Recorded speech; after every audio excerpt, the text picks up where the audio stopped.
everyone, it's Thistle and Verse, and today I'm going to be reviewing Nina's Whisper by Dr. Sheena Howard. Before I get into the main topic of discussion for today, I just wanted to address the COVID-19 situation really quick and how it's going to affect my channel.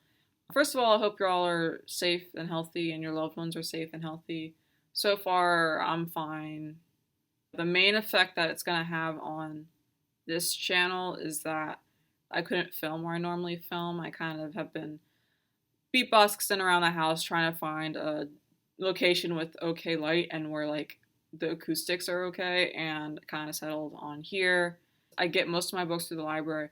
Wasn't able to access library books for a while, but I got that fixed, so I can read new books, but I haven't had the attention span to read in a bit. I've been trying to read short story collections, and like even then it's like dragging. I have at least 5 books open right now that I'm actively reading and actively like switching back and forth between because I just can't focus on like any single one of them.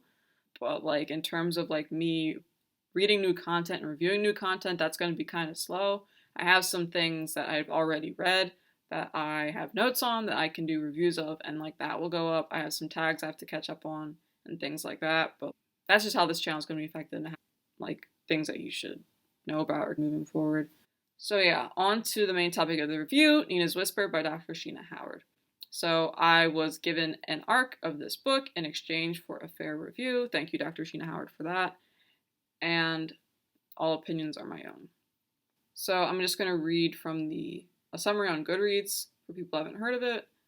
And it says, "There's no such thing as perfect love. Nina Chandler knows this to be true. Even so, love is the one thing missing from her almost perfect life. With a medical degree and new house, she's worked hard to twist and tug her dreams into reality. But with her 20s almost over, it sometimes feels like she slept through the party and woke up to find everyone gone. When a young woman cannonballs into Nina's world, she's a big, bold example of everything Nina isn't. Paige, with her edgy personality and free spirit, is perfect.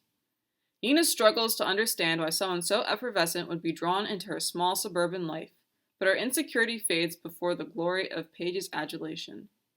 Of course, there's no such thing as perfect love. Nina tells herself that when small red flags rise and fall, a moment of pure selfish recklessness, a sharp word, a bone-cold look.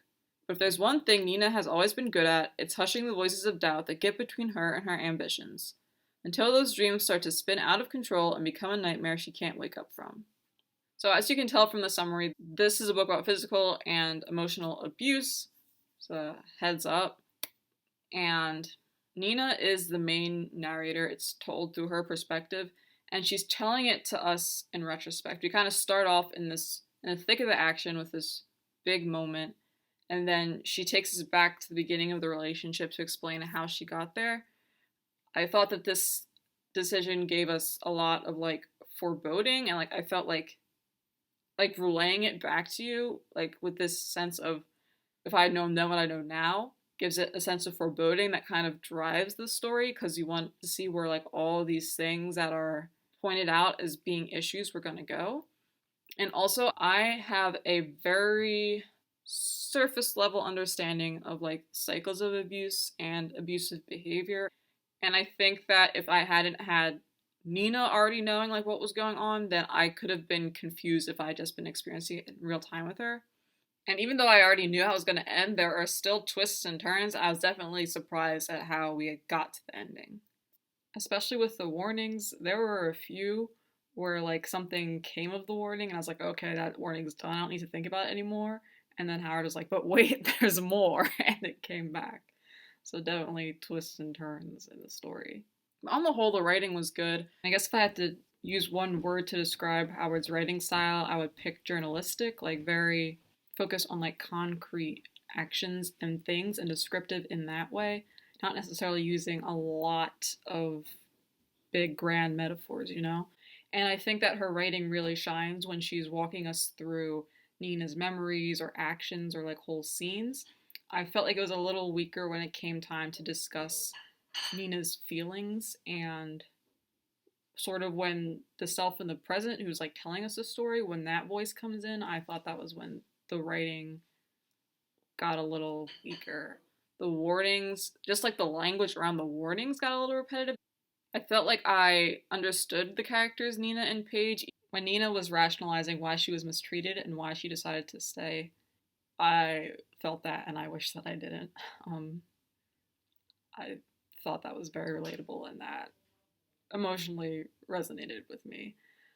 Nina experiences a lot of contradictory emotions and there's like a lot to convey, and so some things that I was expecting to be feel hard hitting didn't feel hard hitting, and when I thought about it I was like, that kind of makes sense. Like I was like, I mean, feelings are complicated and weird, especially when you feel something like in your gut and then there's a lot of people telling you that your gut isn't correct and you start telling yourself that your gut is incorrect. Feelings get really weird and experiences get really weird. And I think when I was saying those criticisms, I wanted kind of more straightforward, like replications of feelings that are like very complex and like contradictory and not straightforward. That kind of makes sense. And Howard gives some explanation on why Paige is the way she is that I think makes sense. Nina and Paige are a lesbian couple, and I really value freshness and innovation when I'm reading, and so that really went a long way for me.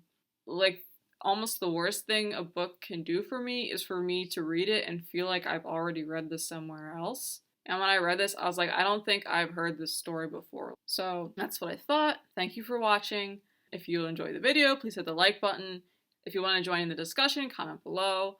Do you think you'll be giving this book a read? And if you haven't already, please subscribe.